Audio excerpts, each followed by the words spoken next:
Bonsoir et bienvenue à tous sur Afrique Libre. Ce numéro est une émission spéciale sur la situation actuelle en Haïti. L'équipe ne change pas. Je suis en co-animation avec Senami Kosiwede. Bonsoir. Bonsoir Maoulé. Nous avons également notre chroniqueur politique attitré, Kemi Seba. Bonsoir. Bonsoir Maoulé. Le 7 juillet 2021, le président haïtien Jovenel Moïse a été attaqué dans sa résidence à Port-au-Prince, capitale du pays. Bilan, le chef de l'État haïtien assassiné sur le champ et son épouse grièvement blessée. Si les motivations ou mobiles derrière un tel meurtre ne sont pas encore totalement élucidées, le point de vue de notre chroniqueur politique Kemi Seba nous en apprendra certainement davantage. Alors Kemi Seba, qu'est-ce que vous pensez de ce meurtre? Ma très chère Maoulé, bonsoir. Mon cher Senami, bonsoir. Bonsoir Kemi Seba. Et à tous les téléspectateurs et toutes les téléspectatrices, où qu'ils soient, bonsoir. Il y a tellement de choses à dire sur ce drame qui s'est déroulé, ce drame politique. C'est au peuple que je pense en priorité. J'adresse mes condoléances à tous les Haïtiens dans leur globalité parce que, qu'on le veuille ou pas, même si je sais que le président Jovenel Moïse était l'un des plus contestés de l'histoire récente du pays, quand on tue un président, on tue un pays. C'est important de le dire. Même si Haïti est immortel et Haïti se relèvera. Il y a tellement de choses à dire parce qu'on ne peut pas comprendre la situation présente d'Haïti si on n'est pas dans une dynamique de chercher à comprendre la genèse d'Haïti. Haïti a été proclamé, est né après une résistance noire extraordinaire. On peut citer des géants, Boukman Duty, féliciter ces géants de la cérémonie du bois caïman sur lesquels il y aurait tant à dire. On peut citer évidemment Toussaint, l'ouverture, et surtout Jean-Jacques Dessalines. Des géants qui ont fait en sorte que Haïti est devenu le symbole de la dignité africaine et afro-diasporique dans le monde. Ils ont été les premiers au 19e siècle à dire avec autant de dignité à l'oppresseur occidental et plus particulièrement à l'oppresseur français: l'oppression est terminée. Et notre peuple a décidé de se lever. Rien que pour cela, les Africains du monde entier, du plus foncé au plus clair, quelle que soit notre classe sociale, quelle que soit notre orientation politique, quelle que soit notre religion, quel que soit notre sexe, nous avons une dette éternelle vis-à-vis d'Haïti. Et ça, je tiens à le préciser devant caméra. C'est ce crachat aux figures de la prédation économique matérialisée par l'impérialisme occidental et plus particulièrement l'impérialisme français, qui a fait que jamais, depuis son indépendance, depuis la proclamation de cette première république noire, Haïti n'a été tranquille parce que l'Occident a tout fait pour que ce symbole de l'ex-esclave rebelle redevenu libre ne puisse pas contaminer les autres colonies françaises au sein de nos peuples et les autres colonies occidentales de manière générale. Il y a une sorte de consortium occidental pour faire en sorte de maintenir Haïti la tête sous l'eau. Parce qu'en maintenant Haïti la tête sous l'eau, quand d'autres nations songent à l'indépendance, on leur rappelle rapidement: vous voulez ressembler à Haïti? Vous êtes prêts à en payer le prix? Et il suffit de faire le tour des Caraïbes aujourd'hui. Martinique, malheureusement Guadeloupe, Guyane, peuple que j'aime en perdre l'esprit, toutes ces entités que je viens de citer. Quand vous leur donnez l'exemple d'Haïti, personne ne veut être indépendant. C'est ça la réalité. Parce que l'impérialisme français vous dit: le prix à payer, c'est d'être instable de manière perpétuelle comme Haïti. Mais Haïti n'est pas instable dans son ADN politique. Haïti est déstabilisé continuellement. C'est important de le rappeler. Il est déstabilisé par des forces extérieures qui ont des relais aussi à l'intérieur.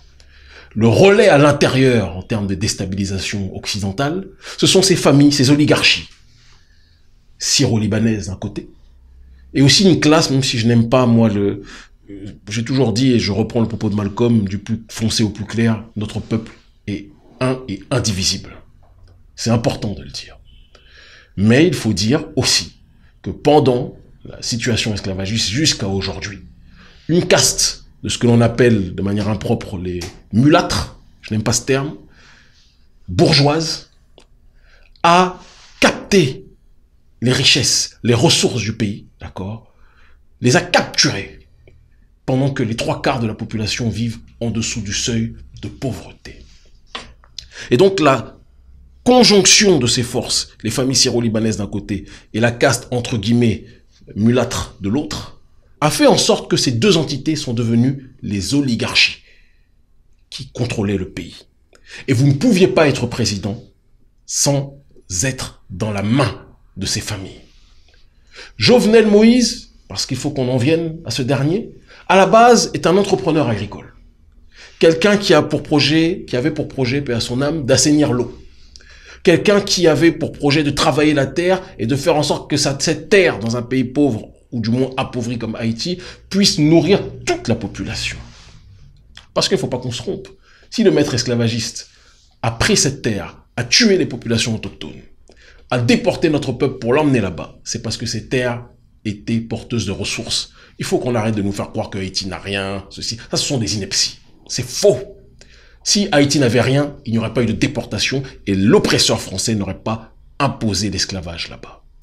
Et ça, Jovenel Moïse et plein d'autres l'ont compris. Donc Jovenel Moïse, qu'on a fini par surnommer l'homme de la banane, parce que à force de travailler la terre, à force d'en faire ressortir les trésors qui permettaient de nourrir une partie de la population, Jovenel Moïse avait acquis un certain succès d'estime auprès du bas peuple. C'est à partir de là que Michel Martelly a dit à Jovenel Moïse, tu seras le nouveau candidat du parti présidentiel. Mais le problème, c'est que lorsque Jovenel Moïse accepte cette proposition, Jovenel Moïse, qu'il le veuille ou pas, accepte les tenants et les aboutissants. Parce qu'on ne devient pas président d'Haïti sans être capable d'accepter les financements des oligarchies qui volent les ressources d'Haïti. Les deux facettes de l'oligarchie prédatrice financière que nous avions citées précédemment.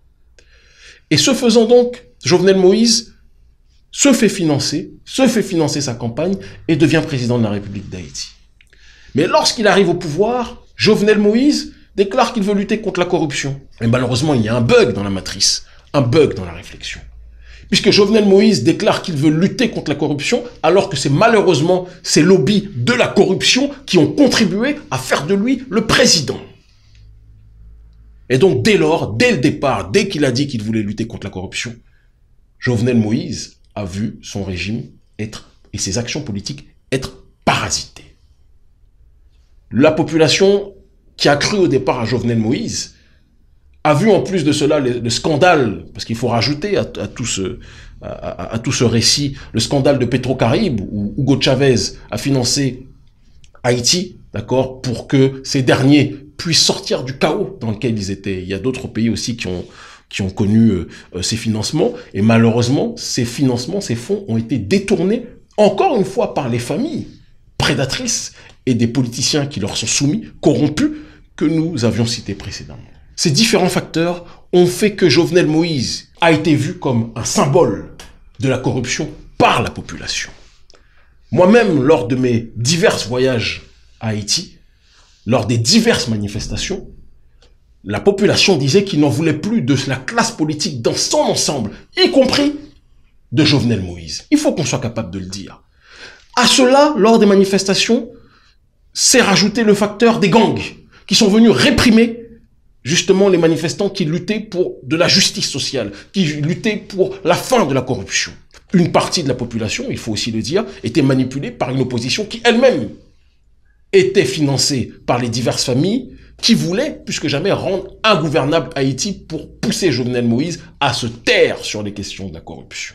Donc Jovenel Moïse, qui déclarait vouloir lutter contre un système, était vu par le peuple comme un garant de ce système. Parce que ce système avait tout fait pour rendre le pays ingouvernable de telle sorte que le peuple voit Jovenel Moïse comme la cible prioritaire. J'ai assisté aux manifestations et je peux vous assurer que le ras-le-bol de la population était légitime. Quand ils finissent par crever de faim, ils voient leur pays déstabilisé de A à Z, ils ne vont pas vous dire « oui, un tel dit qu'il veut, mais... » Non, ils vont tirer sur tout le monde. À juste titre, malheureusement. Quand je dis tirer, c'est en termes de slogan et de revendication. On apprend par la suite que donc un certain monsieur Sanon, Christian Emmanuel Sanon, si je ne m'abuse, médecin haïtien qui vit à Miami, aurait engagé donc les mercenaires, ou une partie d'entre eux, pour, au départ, soi-disant, assurer sa sécurité. L'objectif était de faire un coup d'État. Ils disent que le but était simplement de l'arrêter, M. Jovenel Moïse, mais j'ai envie de vous dire que si vous vouliez arrêter quelqu'un, quand la personne n'a pas d'armes, vu le nombre qu'ils étaient, ils auraient très bien pu l'arrêter et essayer de faire le coup d'État. Non, ils l'ont exécuté, je pense qu'ils essaient d'atténuer leur peine.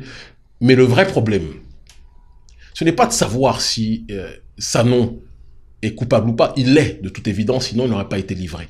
Mais le plus important est de savoir quelles sont les ramifications entre Sanon et les oligarchies que nous avions citées auparavant, des oligarchies prédatrices à Haïti, qui volent, qui spolient les ressources.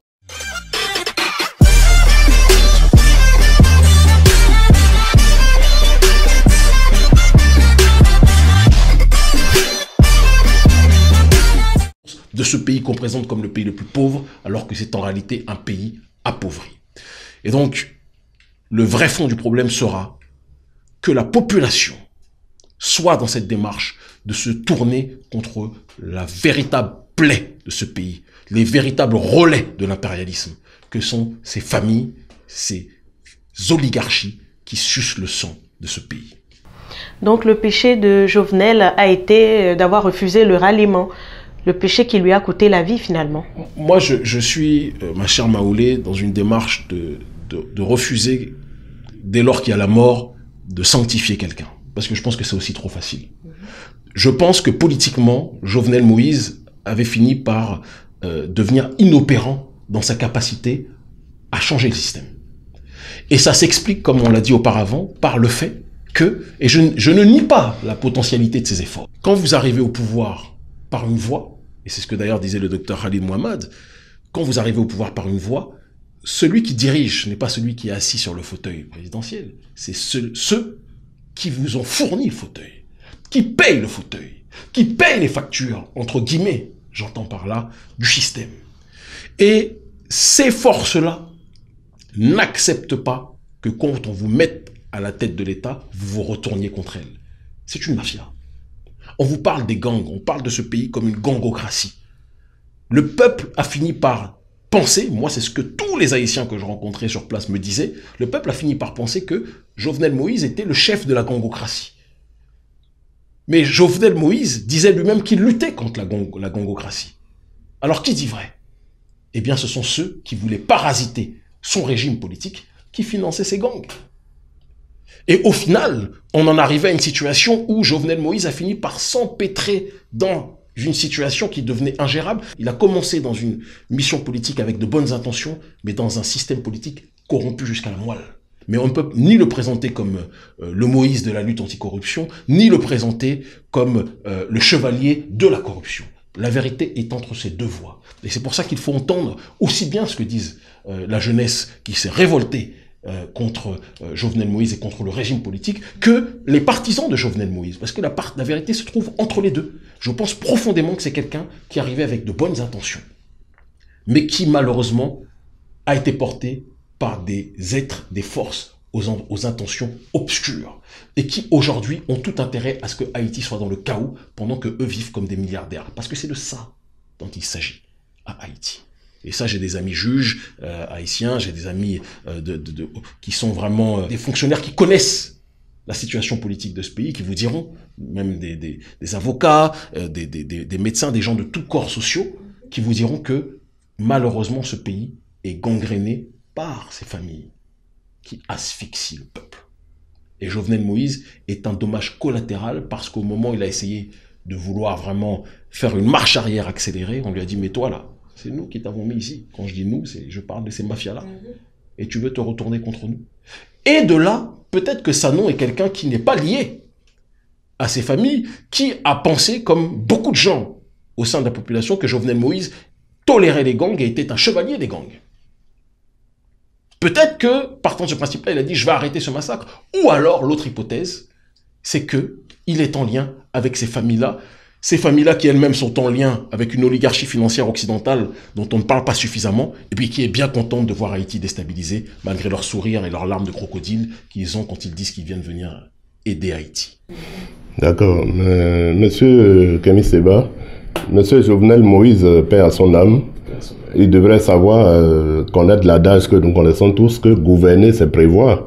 Donc il devrait s'attendre à ce que s'il a été financé par, en griffe, le diable, je veux parler des oligarques que vous dénoncez si tant, de ces familles qui ont pris le pays en otage, il devrait s'attendre à ce que lorsqu'on s'amuse avec le feu, on finit par se faire brûler les doigts. Est-ce que, ma question en fait, c'est vous demander, est-ce qu'il n'y avait pas une autre alternative en termes de financement de sa campagne? Ne pouvait-il pas se tourner vers d'autres financeurs potentiels? Je veux parler peut-être de la Russie, des pays du Sud comme le Brésil, ou peut-être même, pourquoi pas, ici en Afrique. Surtout qu'on sait la relation traditionnelle entre Haïti et Afrique. Quelles sont les personnes en Afrique qui vont financer Haïti? Malheureusement, beaucoup d'irresponsables et de manque de vision panafricaniste au sein des élites et au sein de ceux qui ont les moyens, hein, qui préfèrent dépenser leur argent dans des infrastructures inutiles plutôt qu'aider le peuple. Ça, ce sont des réalités que l'on connaît. Pour ce qui est de la Russie ou d'autres pays, qu'on soit clair, c'est le géopolitologue qui vous le dit, pour bien connaître ces pays, rien ne se fait sans rien. Moi, je reste convaincu que Haïti est sous le joug d'un oppresseur impérialiste occidental qui travaille avec des courroies de transmission que sont les oligarchies syro-libanaises qu'on a citées et la caste entre guillemets, et que aucun frère et sœur à la peau claire au sein de notre peuple ne vivent cette situation comme une exclusion. Moi, je suis un disciple aussi bien de Thomas Sankara que de Bob Marley, aussi bien de Fela Kuti que de Malcolm X. Donc, je n'efface pas ou je ne mets pas les uns d'un côté et un autre peuple de l'autre. Non, qu'on soit clair. Mais il y a une caste prédatrice mulâtre dont il faut qu'on puisse parler. Et ces derniers ont été les courroies de transmission de l'impérialisme. On peut trouver d'ailleurs ce parallèle avec l'Afrique. Beaucoup de familles syro-libanaises, pendant même le processus colonial, étaient le relais du système colonial. Faut pas qu'on soit naïf ou qu'on soit bête. L'argent ne tombe pas du ciel. Il y a un système qui a été mis en place pour qu'on arrive à cette situation. C'est important de le préciser. Ça ne signifie pas qu'on essentialise. Il y a des gens bien partout, mais il faut qu'on dise le système qui a été mis en place. Maintenant, Jovenel Moïse, je pense qu'il n'avait pas forcément le recul pour savoir dans quoi il rentrait. Il y a Martelly qui lui tend la main. Martelly qui était un président qui avait ses succès d'un côté, ses détracteurs de l'autre, hein, qu'on soit très clair.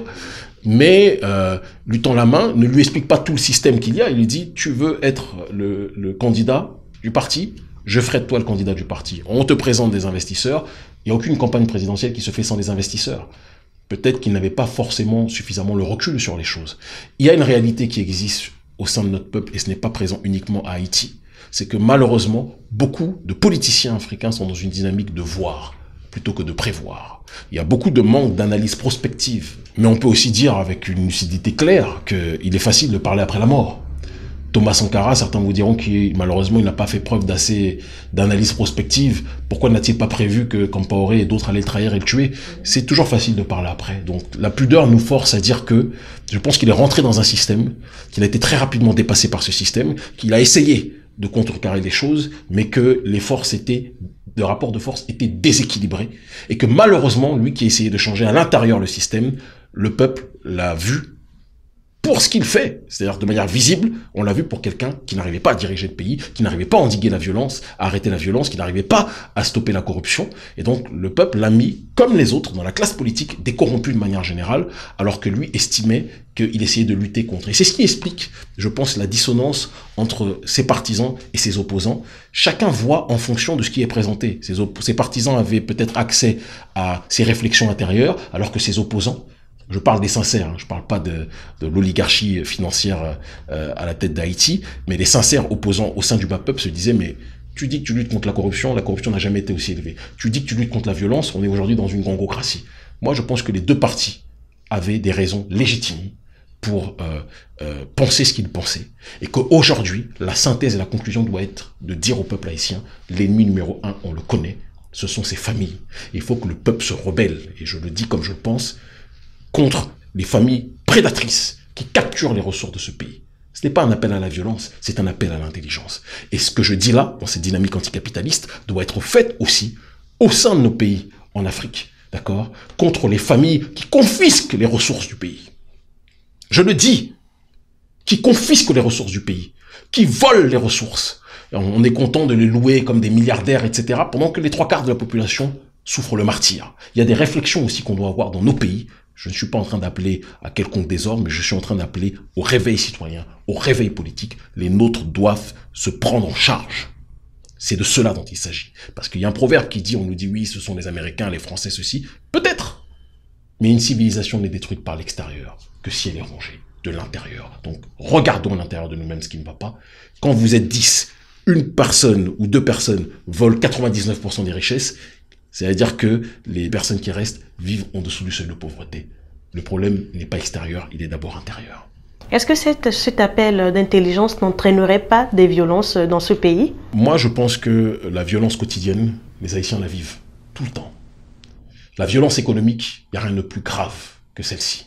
Quand vous n'avez pas de quoi nourrir vos enfants, quand vous n'avez pas de quoi vous soigner, quand des gens meurent de la grippe, quand des gens meurent de maladies bénignes, parce qu'ils n'ont pas de quoi se soigner. Il y a des réflexions à avoir sur ce terrain-là.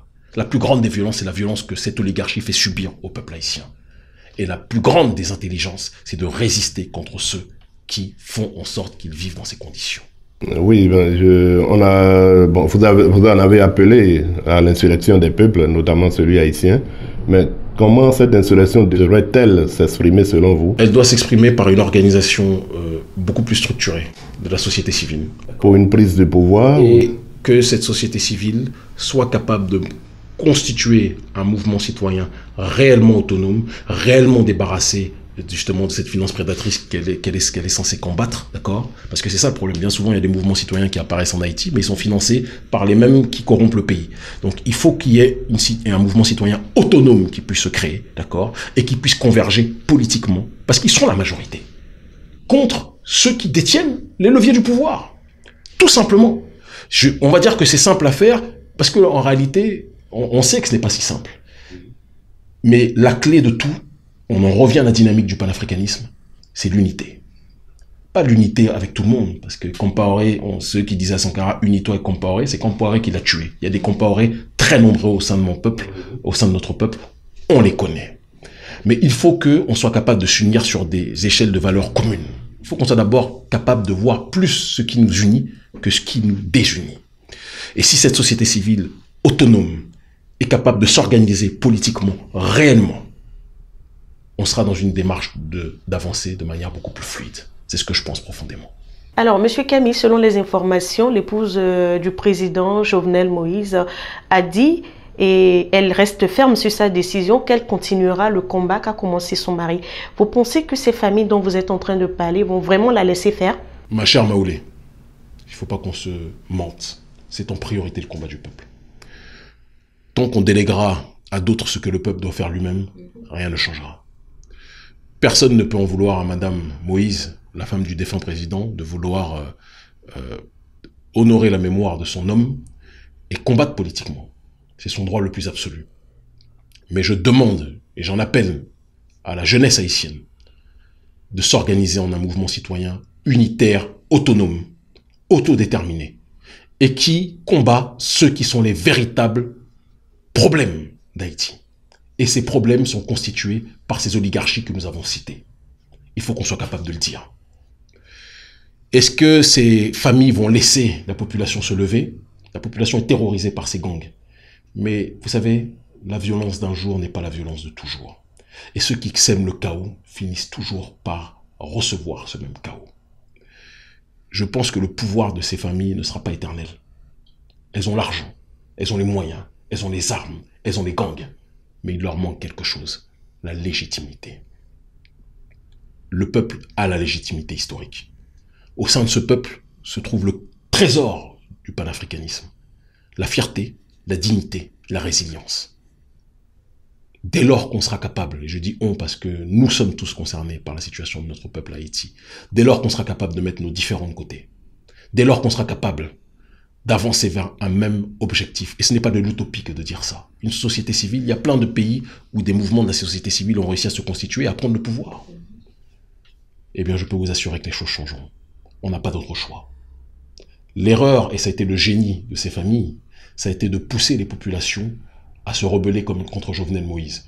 Et je vous le dis, je le répète, parce que moi-même qui vous parle, j'ai fait partie des manifestations. Je pensais, et jusqu'à aujourd'hui, je pense que Jovenel Moïse aurait dû démissionner. Dès lors qu'il est dans un régime qui est ingérable, dès lors qu'il n'arrive pas à gouverner, l'intelligence politique, c'est de reculer pour mieux sauter. Alors, merci beaucoup, Kemi Seba, pour la lumière mise sur cette situation en Haïti. Merci à vous, Sanami Kousiwede, d'avoir partagé ce plateau avec moi. Merci à vous, chers téléspectateurs, de nous avoir suivis. On reste toujours sur le cap et on se dit à bientôt.